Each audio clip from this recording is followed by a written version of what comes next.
Okay. So today we have the pleasure to host virtually Natália Móller. She's going to talk about indefinite causal order.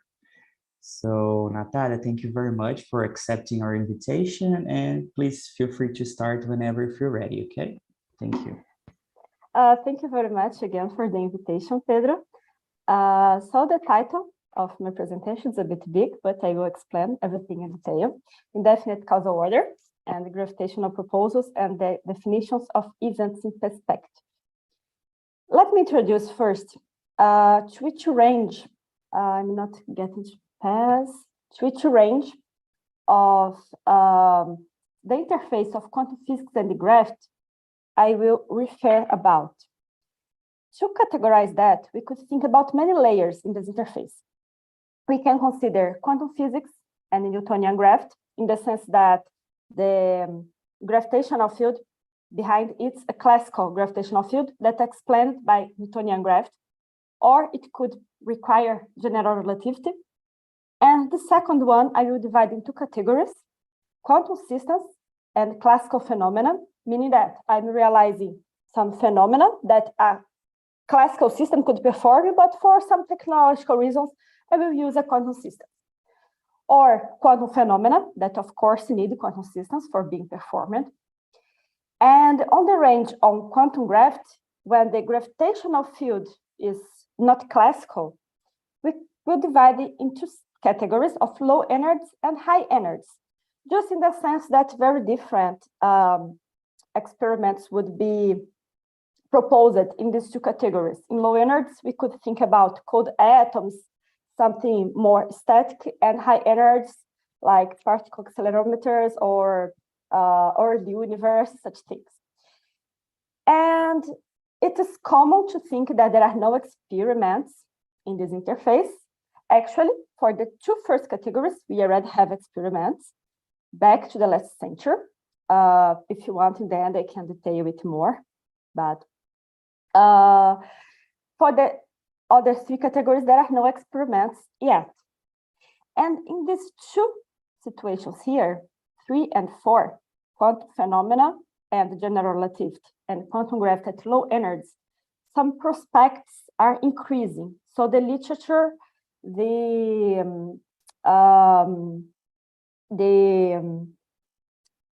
research community are looking more to these two fields nowadays because we have more prospects. For example, this image here is a proposal in the field 4, where you would have two particles here, one particle and two, but delocalized, falling on an interferometer, and a gravitational interaction between them would change your visibility in the end. So, and the reason, well, as I already mentioned, that we are looking for these two fields, 3 and 4, are the technological advancements. And we have in mind normally that gravity is the physics of big bodies like stars and planets, and quantum physics of small bodies like atoms, electrons. But these ranges are changing in the experiments. So, for example, it's already possible to measure the gravitational force between two little gold spheres like this. Or we also could follow in the last years the detector of gravitational waves, and they are even building other detectors on space that would be even more precise, among other experiments. And on the side of quantum physics, we have that cold atoms and quantum optics are achieving incredibly high precisions and turning possible to increase the mass of the systems that they perform experiments and they testify quantum phenomena. For example, there is one spatial mission called Macro that their goal is to exactly perform bigger and bigger masses on interferometers. So these two sides, they are going to merge. at one moment. And the kind of physics that we will see in between them are quantum phenomena and Newtonian gravity, general relativity, and quantum gravity at low energies. Okay? And me specifically, I am more focused on this 3 and 4, quantum phenomena and general relativity and quantum gravity at low energies. And one common kind of tools that the theoreticians nowadays are using for attack these some experimental proposals and some new phenomena for analyzing this range is the tools of quantum information. Okay, in the sense that we will use Bell inequalities, entanglement, classifiers of spreading of entropy, and all that computational tasks, things like that. And one very common system to look and try to analyze, and it's one that I am doing very much as well, is a clock. And understand which kind of system can be a clock. What does it mean by the time measured by a clock? Makes sense talking about time measured by a quantum clock in these situations, in which sense? So these are questions that we try to handle around such systems. To have in mind, what do I mean by a clock in these two ranges? I ask you to have the following picture in mind. For quantum physics and general relativity, I have a classical gravitational background, and I have clocks here that could be delocalized, they are, or even they might be entangled in different positions.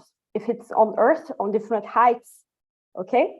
Like one clock that it's in this position and in this position here on interferometer that have different heights on that. And for the quantum gravity at low energy, you could think about this situation here, where I have clocks and supposedly quantum space-time here, and how are their causal relations, how they measure time, how does it make sense? About this picture here, it's just a cartoon, of course, that nobody's strictly thinking about putting a planet in a superposition state. It's more, we could think more about a mesoscopic body. A mesoscopic system is a system that is not that small, but not that big as well, such that we can try something massive enough, but that we still can make some quantum phenomena on that and let it in a superposition state. And so we could think about a big Bose-Einstein condensation or a big molecule, something like that, that are being, and these sizes are increasing in the experiments. So we could already think about the gravitational field generated by masses in superposition.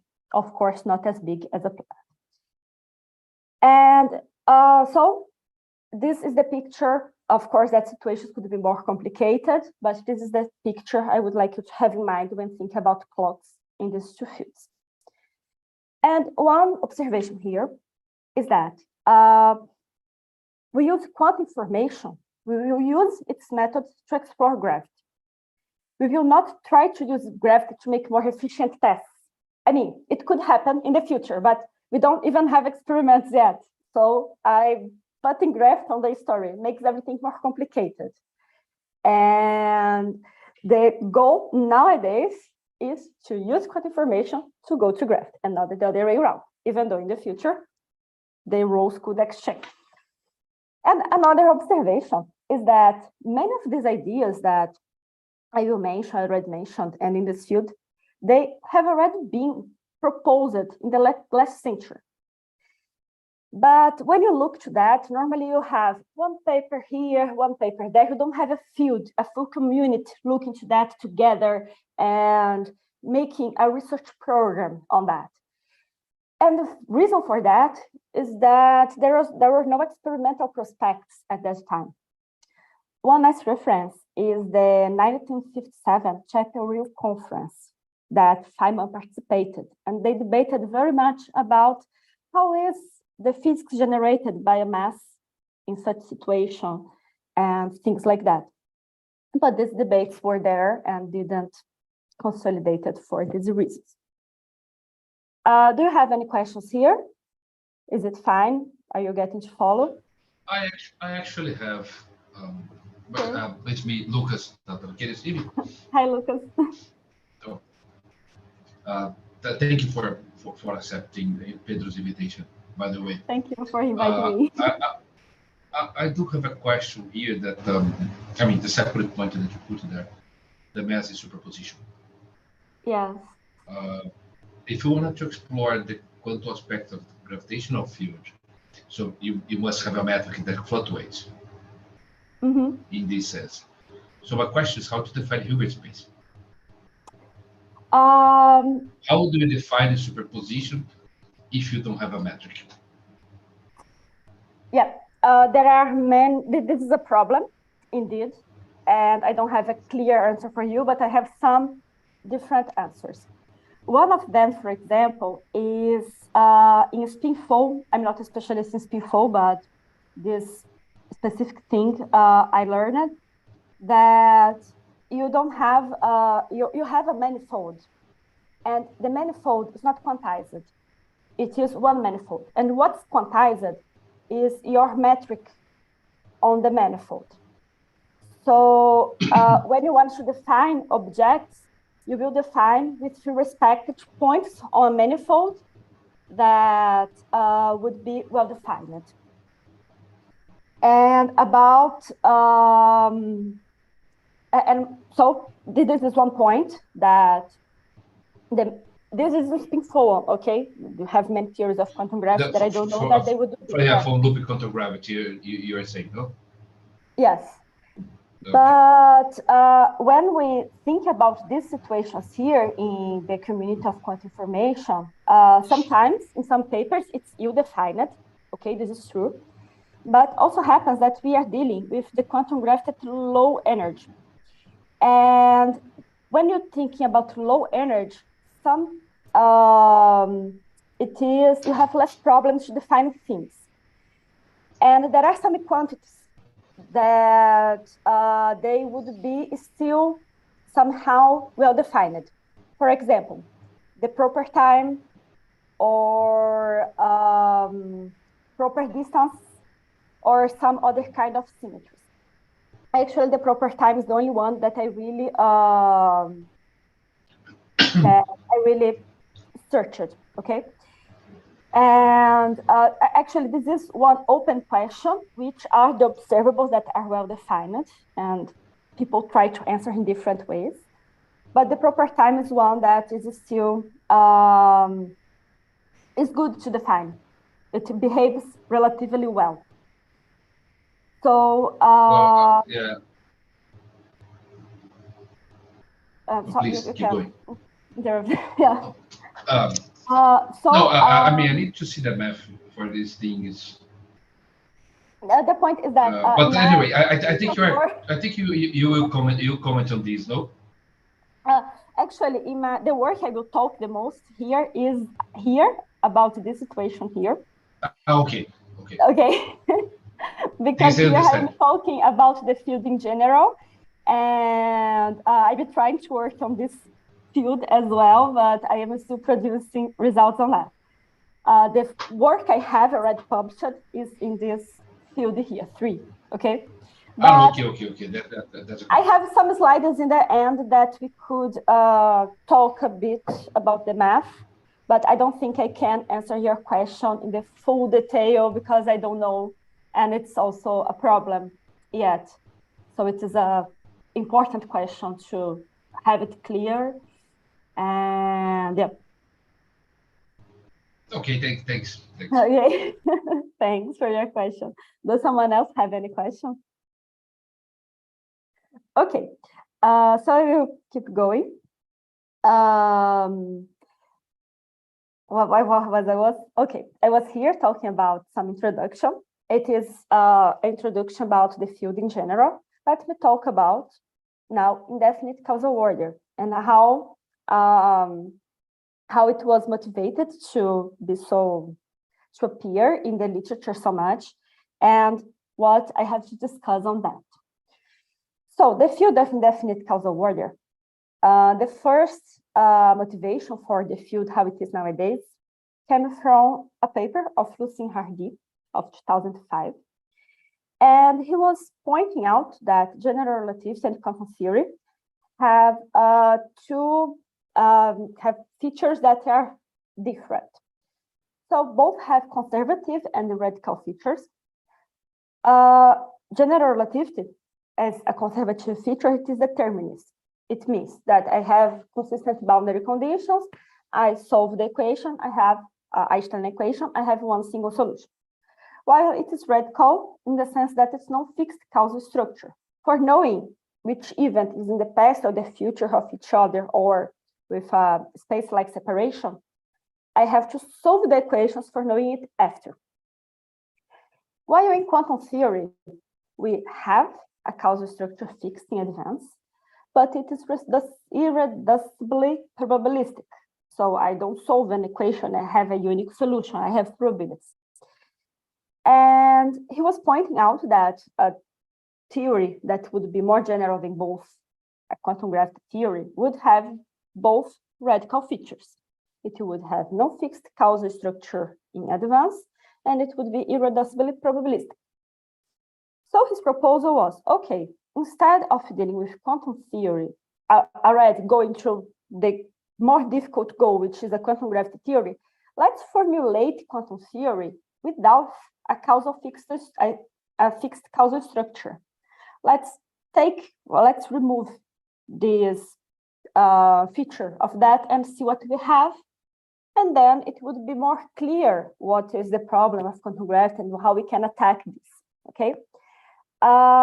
One curiosity, he has two papers on that, one archive of 2007 and one published version of 2005 and one published version of 2007. This one is much longer than the other one, but it's a good first way of reading for the first half for introducing to his ideas.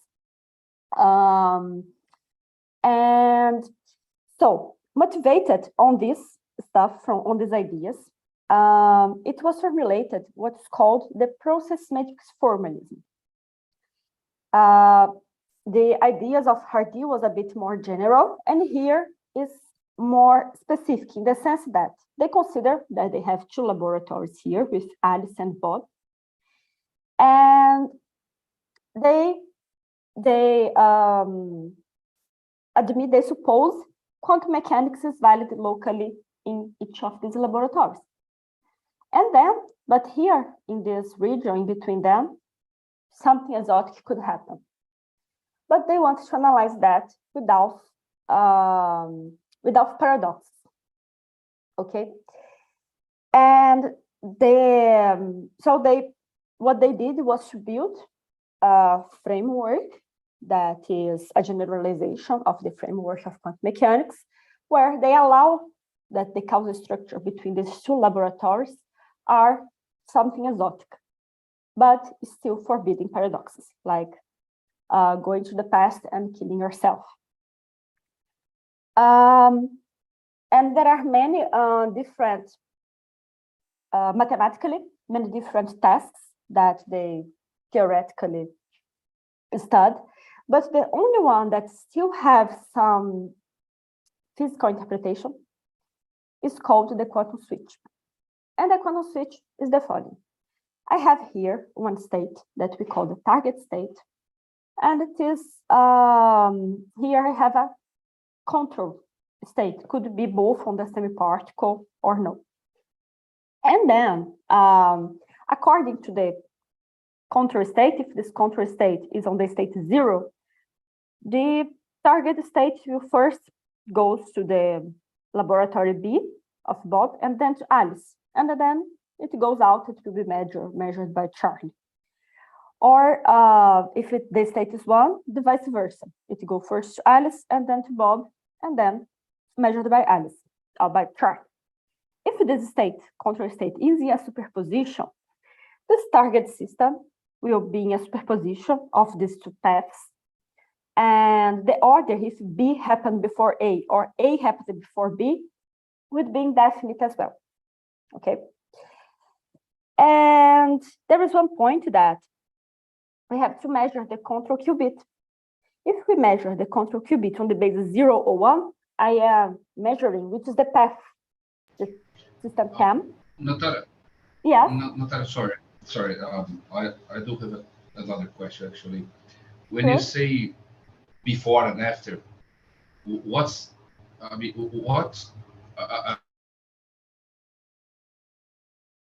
Before, when I told before, if I don't have a causal your structure internet behind is it? a bit bad. Can you repeat? Because your connection. I'm breaking up. Okay, my connection is bad here. Okay, sorry. Can you hear me now? Yes, yes. Okay. My question is that what are the meaning of the words before and after? Because I don't, if I don't have a causal structure behind these things. Of A and B, how to before define, and after. Before and after with respect to whom? So I suppose that A and B, they perform non-commuting tasks on this target qubit. So Okay.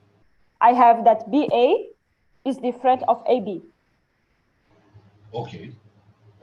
So in the final result of the target system, I can testify if looking on the final state, if it is BA or AB according to this non-commuting task in the sense. Because it's true that here I don't have before and after, but here in this, I'm sorry, when we think about here in these boxes, we have before and after inside. Oh, that's okay. Yeah, that's okay. So here I have one before and after, and here one before and after. But here, in fact, we don't have that, okay? But on the end, I have the final result that is AB or BA, or a sum of that. And this would be what is understood as before or after. Okay, so what you have is a globally you have a well-defined causal order because you have the input in the past and the output in the future. And then from the probabilities that you can measure at the output, you can realize what happened in the middle. Yes, exactly. Okay. On these out boxes, you still have the notion of time. Just inside that, you don't have it. Okay. Okay, thanks. And well, look, what happens here in this figure is the following. Suppose I measure the control qubit and I measure on the basis 0, 1. What am I doing? I measure kind of the path of the system. So if I measure it 0, I will know that B happens before A. And if I measure the control system is 1, I will know that A happens before B. So I illustrate the situation of measuring 0 and 1 as there's some Gaussians, okay? So here I would have the path 0, A before B, or B before A. So in the end, in my statistics, what I have would be a classical mixture of AB and BA that would sum up a Gaussian as well. What I have to do is to measure the control qubit in a diagonal basis, which is plus or minus, for example. And then I would have a sum I'm representing here by this wave pattern that I would have AB plus BA over square root of 2 and AB minus BA over square root of 2. And if I would sum that, I still would have a Gaussian and I would have a quantum behavior with the post-selection on this basis. Okay.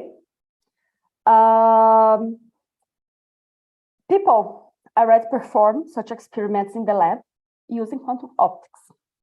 And but I will analyze that in a more critical way in the following slides. Okay.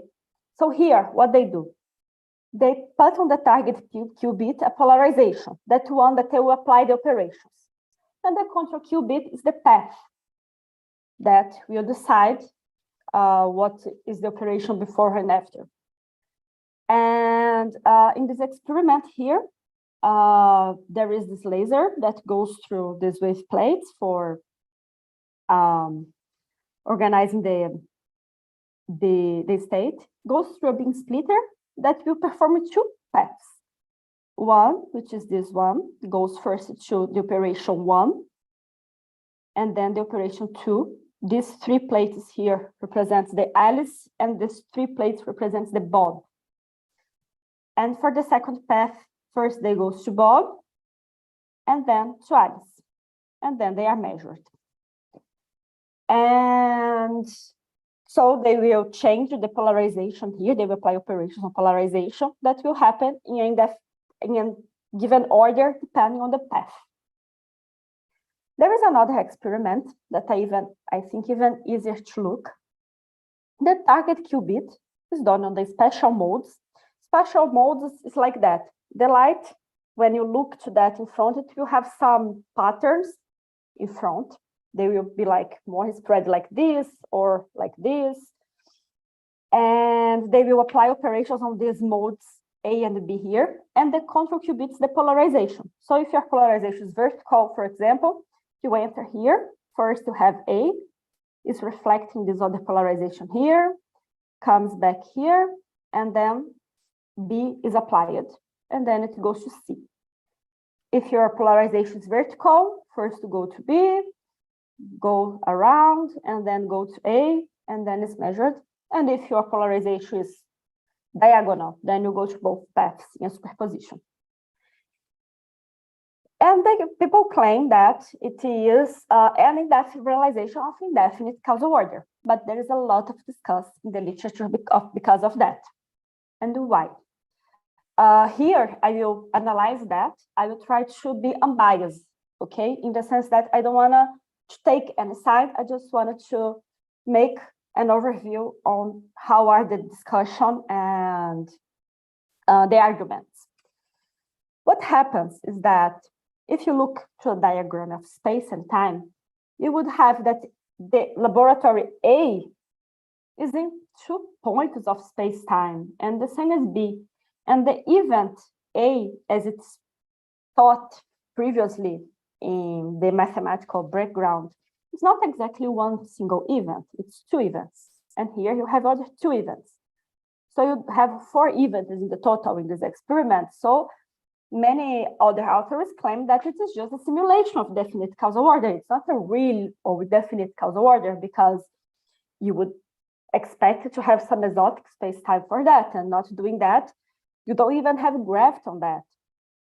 Some other authors, they argue that exactly because of that, quantum operations are more fundamental than the space-time, because I can do an indefinite causal order, and there is nothing to do with space-time. There are the 2 arguments. But still, nobody really gets to put a stone on this debate, and there are still open arguments to that. There is, even though it is or not indefinite causal order, there are many applications to that, like it's a way of doing more efficient quantum computation, quantum communication, more efficient thermal machines, activates non-Markovianity, and provides insight to a quantum theory of gravity. And when we think about gravity, but I started my seminar talking about gravity, about gravitational proposals, but in the last slides I talked about experiments of quantum optics. How we could think about indefinite causal order and really have gravity on that. So this is a slide from one school I attended. And let's suppose I can have this distance, 0, this one massive body in these 2 states, 0 and 1, and it's a superposition of 0 plus 1. So I sent this massive body to a beam splitter, and it is in the superposition of 2 positions. We have this state here. And the question is, how is the metric here in the middle? can I suppose it is just a linear superposition of the metrics generated for each one of the states? Could we think that the metric here is given that? And if yes, can I use these two metrics as a control qubits for a quantum switch realization? And the proposal of Bruckner group is to use the proper time of clocks that would be embedded here together to these two agents as the control qubit. So the point is, Lucas, as you asked about the metric, normally in this field, it's not really defined how you have this metric. It is more assumed that you have this metric and what are the consequences. And from the consequences, I could measure something that would testify that my hypotheses are fine, okay? So, for example, here would be a proposal of a gravitational quantum switch. So I would have these two masses in a superposition of two different positions. And then closer for the first state, the clock of Bob is lying closer to this mass than A. So the ticks of its clocks would be slower. And the other way around for the other state. For the first state, A is in the path of B. So it could send a qubit, it could apply an operation A on this target qubit, and then send to B that will apply the operation after, and vice versa for the other state. And the main result, actually, for this paper is that with this situation here, they could produce entangled pair of photons using such situation that will just be entangled in the end if the space-time is really quantum space-time. So if I would have a classical space-time, you see that's my point in these ideas. The problem is that let's suppose that we do have a metric in classical general relativity. We do have a metric, and then we have some particle superposition. I can define superposition at one single point in space-time. This is easy to do. You define a Hilbert space, you define everything else. But once you're comparing points in different systems in different points of space-time, there is no way to compare vectors in these two guys. That's why we cannot talk about relative velocity in general relativity, where we do have a metric. So my question is that how can I compare the state BA applied on psi with the AB applied on psi? Mathematically, I mean, how can I compare these two things? Actually, the state of the clock at point B and the state of the clock at point A, the small b, the small a. I don't see how to compare these things.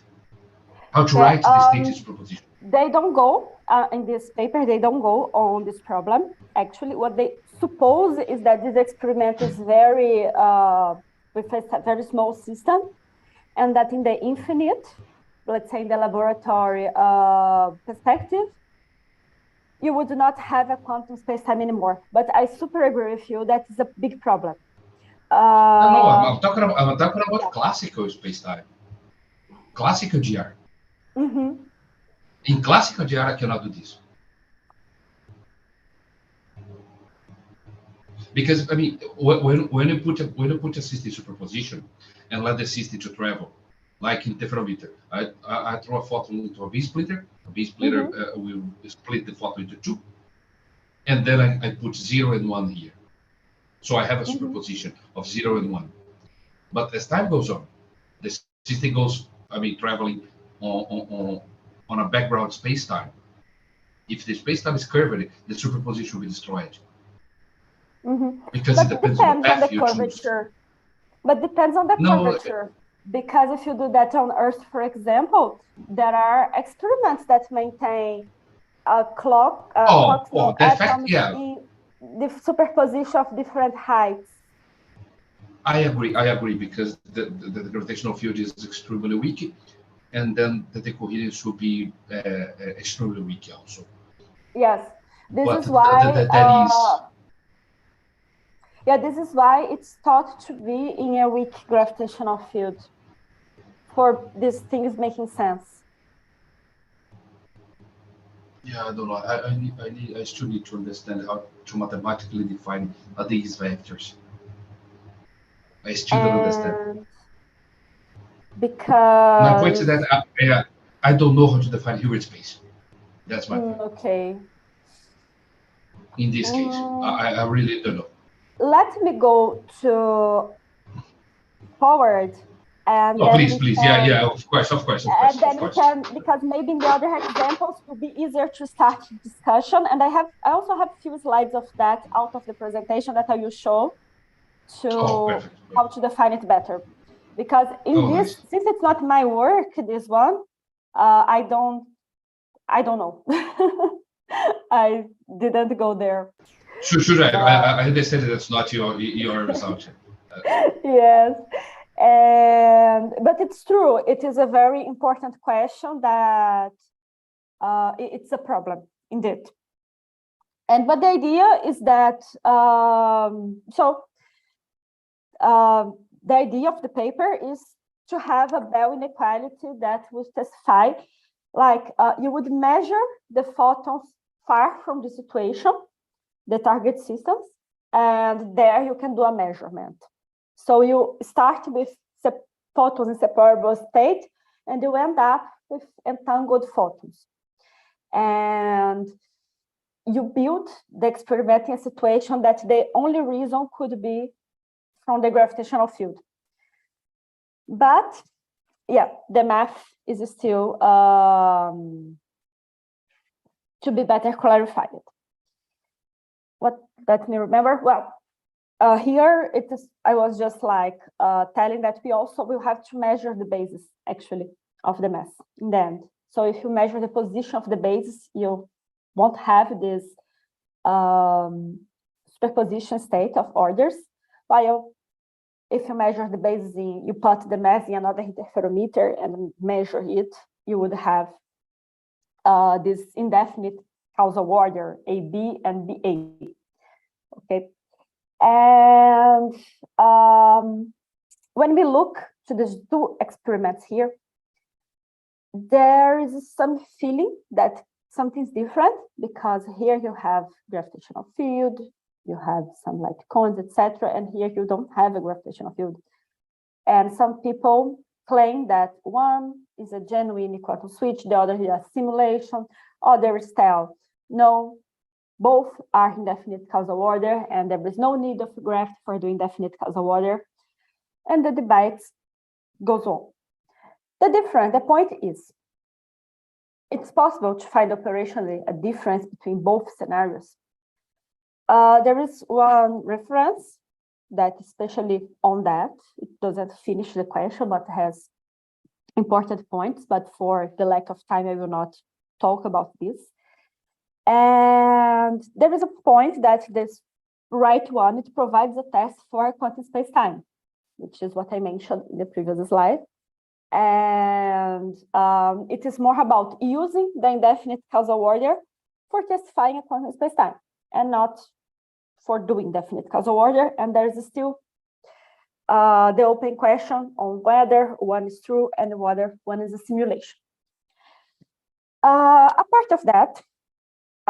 part of these discussions, what are the possibilities of really realizing this situation here? Is it really possible to do, or is it just a thought experiment? How far is it from the current technology? So in this paper, they give some numbers, which is a mass of 0.1 microgram that I'm representing in these two states, 0 and 1. Here I have the two clocks A and B. So the distance between the two states is 10 to minus 9 meters.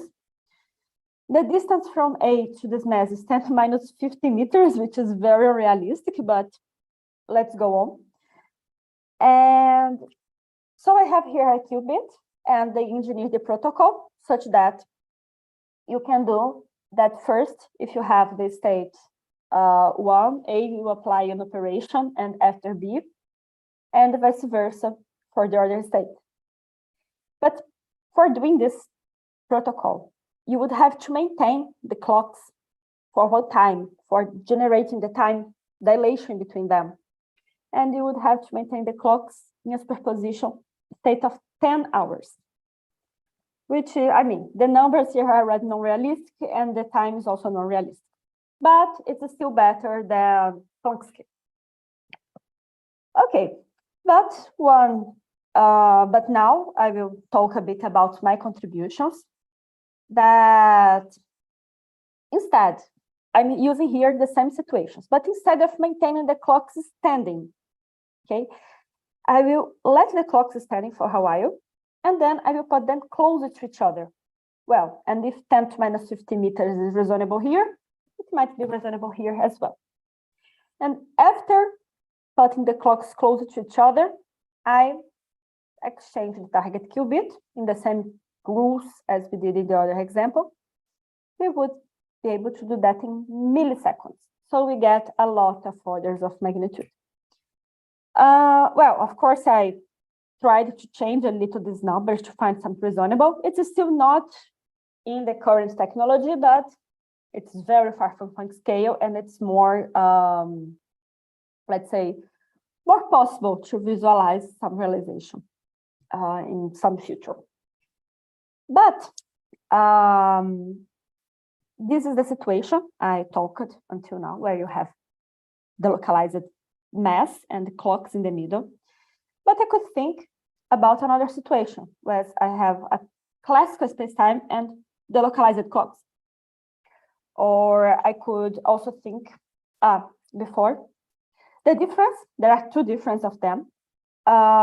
That one, if I would be able to realize tests here in this situation, I would be providing a test on quantum gravity. While here in this situation, I would be providing a test on the interplay of quantum theory and the general relativity. So this is the first difference. But they somehow are similar because one is mirrored for the other in some sense.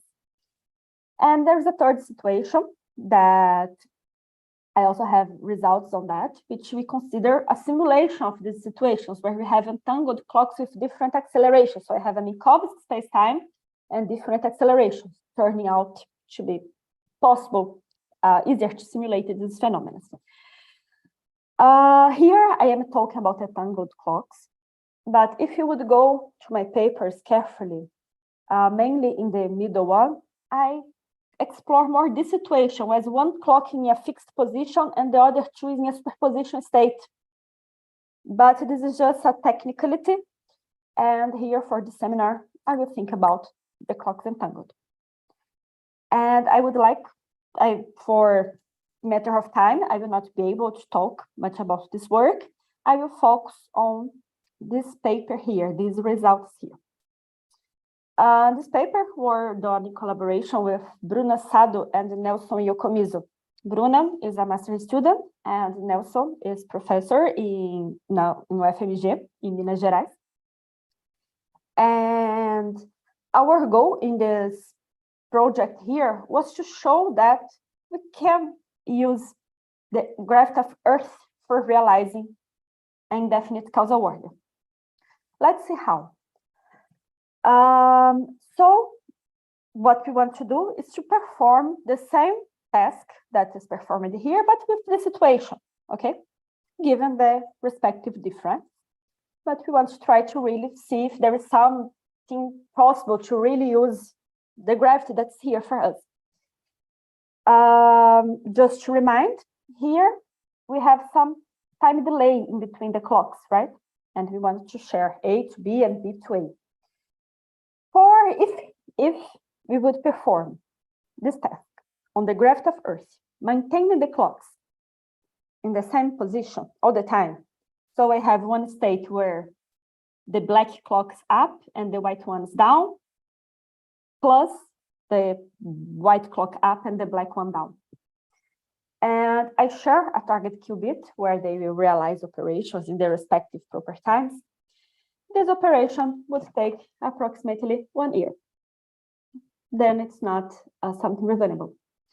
But if we do that same trick I told for the quantum gravity case and let the clocks acquire the time dilation, and after put them together, and then I share the target qubit, then the situation starts to be of 0.1 to 10 seconds of the difference of heights is from 1 to 100 meters, which is much, much more possible to be realized. And if we compare with the current technology, I'm sorry, before I forgot this slide, why we got so much time doing the simple approximation. What happens is, we were talking about the third tick, okay? So I wanted, here I am illustrating just one of the cases where the white one is closer to the Earth than the black one. And we wanted to swap the roles of the third tick. For one case, the third tick of the white one is in the future of the third tick of the black one, and vice versa for the other case. But if I would try to do that with the second tick, I would not be possible because they have a space-like separation. I cannot send message signals in between each other. But now I will put them together. I will wait till the time dilation happening until the second tick, and I will put them together. And when I do that, the second tick starts to be on the future height cone of the other second tick, and will be happen the vice versa for the other case. So instead of realizing the task in an event in this clocks, which is the third one, I will make smaller the proper time I need for this task. And if I put them even closer, the shorter will be the time I need. And this is why we reduce from 1 year to seconds the time of the experiment. And if we compare with the current situation, here is an atomic fountain. It is a result from 2015. And they are able to put 2 atomic clocks in a difference of heights of 54 centimeters and for the time of 1 second. If we compare to our results, we have orders of seconds and of meters. Like 1 meter is for 0.1 second and 100 meters for 10 seconds. We are a bit, we need little bit better time here, but it's almost there. It's 1 order of magnitude of difference. Of course, that in experiments, there would be more complications for doing the test, etc. But the fundamental parameters are almost there. And well, this is an experiment from 2015. They are constructing a bigger, I didn't put the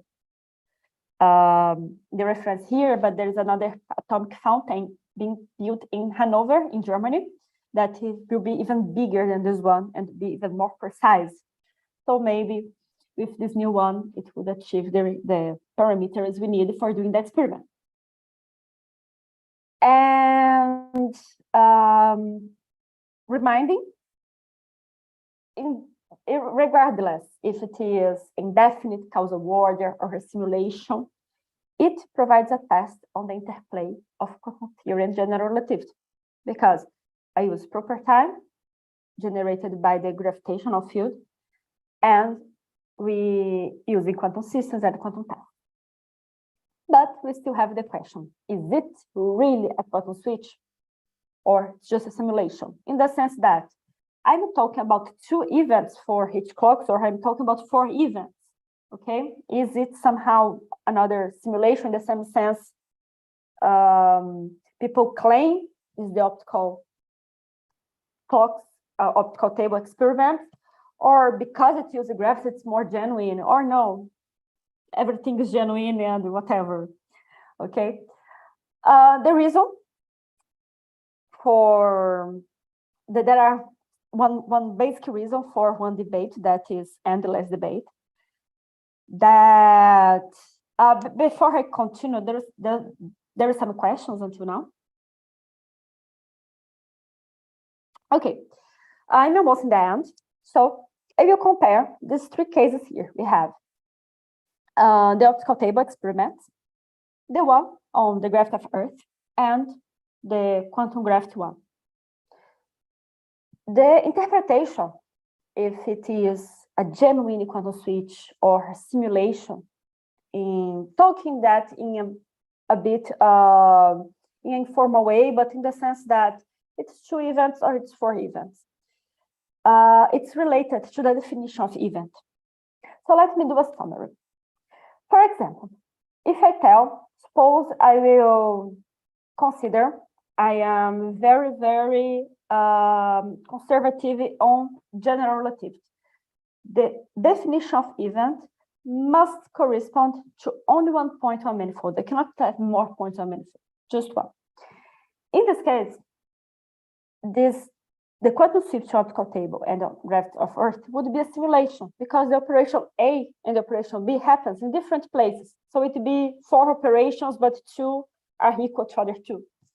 While the quantum switch or quantum spacetime is inconclusive because it's not always that you can define a manifold. As I mentioned with some theories, you can define one single manifold, even though the spacetime is quantum, but not in all the theories. So it's a bit inconclusive if this one is a genuine quantum switch or not. And then this position doesn't really bring any novelty and even let open questions. If I go to the other way, that is much more radical, it defines operations applied on systems. Okay, in this case, the application of the operation A is understood to be the event, the most fundamental thing. So everything would be a genuine quantum switch. And operations would be more fundamental than systems. So if I apply the same operation, but using different apparatuses, is it still the same event? Or if I apply an operation just in one of the systems, is it a half event? You know, it's not like some situations are not englobed on the explanation of this view, so it should be better explored. There is another definition that is defined by the proper time of the clock. So the proper time should be the same for both operations.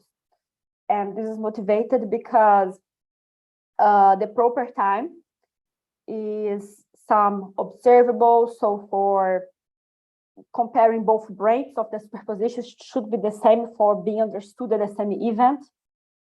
And in this case here, the first one, the quantum switch optical table, would be a simulation, while the other 2 that I talked, they would be genuine quantum switches. But in this case, the space-time has a meaning in the first one, but there has no meaning in the second one, and it must be also better explored. Or you could say, okay, so the proper time as some defining what is your event is not enough. You should have all the possible observables. Why the proper time is more important than the others? So the possible observables would be proper distance, or if you measure your gravitational field, for example, depending, and then everything would be a simulation. So it seems to be a too strong assumption for dealing with this, because then there is never indefinite causal order. It's always a simulation. But if it's everything a simulation, simulation of what? And you could tell, okay, if let's say then that if I have a classical spacetime, it's defined by a point on manifold. And a quantum spacetime, we can use a more general definition. In this case, the first 2 would be simulations, and the last one be a genuine quantum switch. But a more general definition should englobe the classical one. Should be you should have a clear connection between them. And it doesn't happen when we consider events using proper time or the others that are used in the field. And it means that we need more the understanding, the fundamentals understanding of what is a definite causal order, what's an event, is still open in this field. In conclusion, we have that recent prospects to testify experimentally the interface of quantum physics and gravity that are raising these new fields that I talked specifically of indefinite causal order. I reviewed many proposals on literature and also of mine, experiments of quantum switch on optical tables, proposals for a quantum switch in quantum spacetime, proposal to simulate the superposition of black hole. This is the one with accelerated clocks that I couldn't have time to mention, or proposal to realize the quantum switch on Earth's gravity. And we also saw that the interpretation of such experiments and proposals remains open, and we need to understand better what's the event. And well, I hope I made it clear for you. I will be happy to answer more questions. Thank you very much for your attention. Muito obrigada, and in Slovak we say dziękuję. All right, thank you very much, Natalia. That was a very good talk. So do we have any questions to Natalia? I would like to, well, let me see if there is other questions. Yeah, okay. Let me just talk a bit, Pedro, about Lucas. Yes, about please. one question of yours that you were asking about the Hilbert space. Okay, and when we have these clocks so let me just tell here we are considering a weak gravitational field. So I have a Hilbert field or a post-Newtonian metric. That is, we have this form here for the G00. G0I it's a diagonal matrix. Okay, and so this is the metric.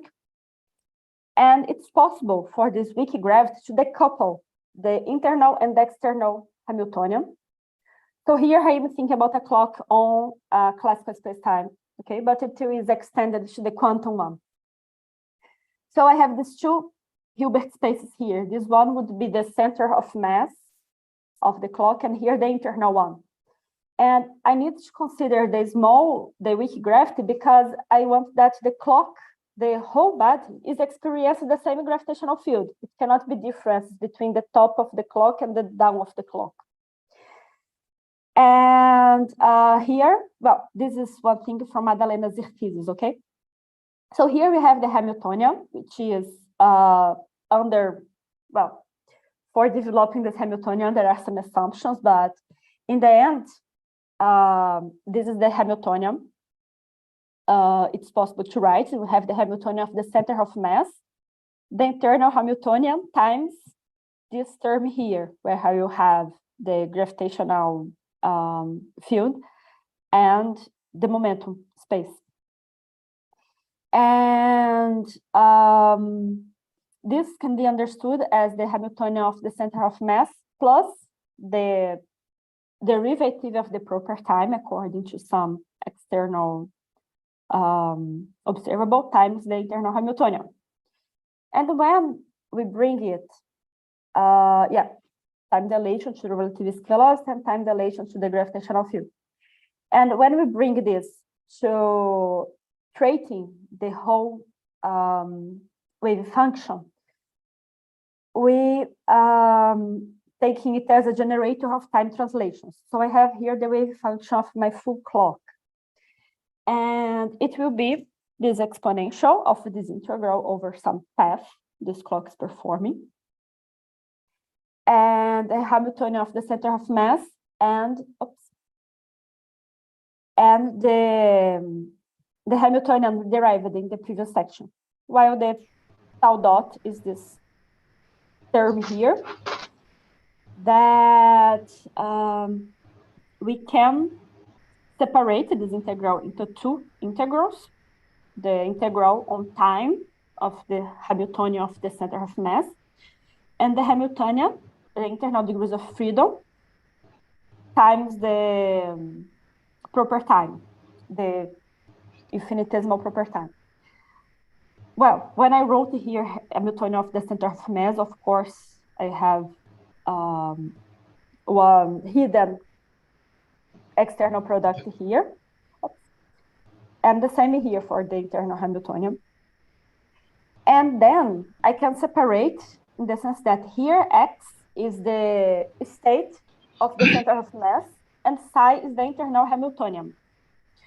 So this term here would generate time translations on this one, while this second one would be applied on the second state. So we would have this situation here where the psi, the internal state, in the end, is generated just by the internal Hamiltonian. I don't need the external one. So we would have a kind of Schrödinger equation where the derivative on the proper time is given by the internal Hamiltonian applied on internal state psi. I don't know if it answers your questions, Lucas, but it is somehow. No. With this, I completely agree, actually, because you are defining Hilbert space locally at a single point. Yes, but and this is always defined. Oh yeah, but these are generated. These are generated by local Wigner transformations, and this depends on the path you choose. If you choose another path, let us suppose that you put system superposition two different paths. So the relative phase between these guys, because they will evolve with different integrals there, the relative phase will depend on the path you choose. So you have information about the phase lies in the path. That's why the coherence must be destroyed, because it depends on the path. Yes, unless you do that symmetric. Well, yeah, but that's a choice. You are simply choosing a path. That's my point. Yeah. So if you choose a path, and we take this care in our paper to have a path that's symmetric. And also Madalena Z does that. Madalena Z also does that. She mentioned that in her appendix of her paper I cited. They put the mass in superposition, but after they exchanged the things and measure again for making it symmetric and not having problem with this phase.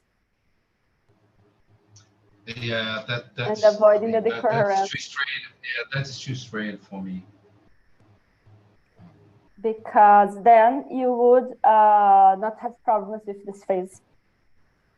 Because instead, yeah, the coherence would be destroyed. Yeah, that's my point. It's true. So if you don't make it very symmetric, yeah, it would be destroyed, definitely. But in this, yeah, this is the solution we found to make it symmetric. Yeah, but even though my question about Hilbert space is too, because here you do have,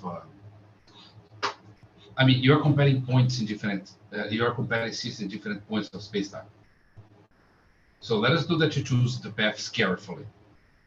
Let us say geodesics or something like this. Then the problem is that the total state would be the sum of these vector, the vector defined here, and the vector defined here. I know how to define the vector here, and I know how to define the vector here. What I don't know is the meaning of the addition, because I'm adding up things different points to different space, to different vector spaces. I'm just adding up different things. But and even so, in graph, is it a problem? Even with So let me understand better. You're telling that you don't get to compare. It's like that thing of parallel transport, etc., that you cannot really compare. Exactly. That's the point. I must take the vector. I mean, to add up things, I need to take one vector to the space of the other, and this depends on the metric, and depends on the path I choose, and this is completely arbitrary. Okay. So the difference between the guys will be completely arbitrary. It depends on the choice. It's not a fundamental thing. That's why we cannot talk about the difference in energy between two different points, or relative velocity. Relative velocity in general relativity has no meaning because of this. I cannot compare velocities in different points because they are vector. That's my problem with these. With this slide, you know, this slide is everything is well defined. Because this is locally, so everything is perfectly fine there. And you are basically taking the system in the path defined by gamma. That's perfectly fine. Okay, I'm trying to observe better what you're thinking. But for example, even though we can, okay, let's suppose that it's ill-defined, but we still have some phenomenon that could happen experimentally. For example, experimentally, yes. I mean, something happened there. The problem is how to mathematically model these things. How to explain this experiment here, for example, because I have this one wave packet here and the other wave packet here of the same atom. How do you would treat this mathematically? I actually don't know. I mean, because it's something that happens. So if it happens, that's true. Right? That's true. I mean, what I propose, I don't know if it happens because it's not realized yet, it's the theory. But it is something that even though the math might be ill-defined, it happens. It might happen. So, what are we measuring? Would it be not unique, or, you know? I don't know. I mean, if the gravitational field is homogeneous, then it's fine because you cannot see tide effects. So this would be fine. So everything works as in special relativity, and then there is no problem in defining Hilbert space in different points. And this looks to be the case, you know. I mean, it seems to be the case because you have a G there, which basically means that G is homogeneous in every point of the experiment. Then it's fine. Then it's fine. Okay. The problem is the curvature. When you can detect tide effect. That's okay. If you have, I don't know. That's a complicated problem. Yes, it is indeed a problem. I think that some of the problems of this formulation, for example, here, this one, is also the observer that you suppose, it is infinite, but even though in reality it would be in the lab, so might be that it would get entangled as well with the system. Well, yeah, I don't know. And it's also some kind of problems that conceptually might be a problem for really realizing something in such configurations that, I don't know as well how to solve. But yeah, but it's an important point what you ask. Yeah, I'm trying to understand these things because I'm writing a paper about these right now. I mean, really hopefully nice. they'll be on archive in 1 or 2 weeks. Yeah, and what is it about? If you want to talk now. We are considering. Yeah, no, we are just considering thermodynamic entropy due to the path, to different paths in space-time. Nice. So space-time works like a physical medium.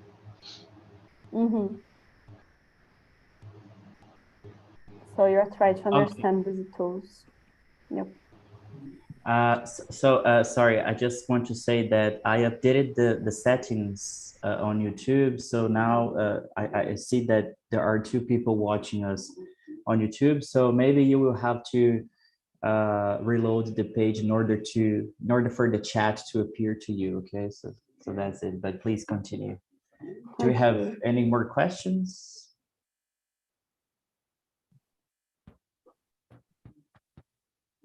Yeah, I always have this problem with the chat on YouTube. When you are setting the transmission, there is a button there which concerns the age of the people who are going to watch it, if it's a content for kids or not. And I always click no. I always click yes, it's a content for kids. And if you do so the chat doesn't appear, and I also forget Oh it. my gosh. Yeah, so this way no one is going to ask questions on YouTube. So I'm sorry. No, and today you have a problem now, no? Because I mean, it's 11:20, almost 11:20, and Brazil is going to play 1 hour and a half minutes. So Yeah.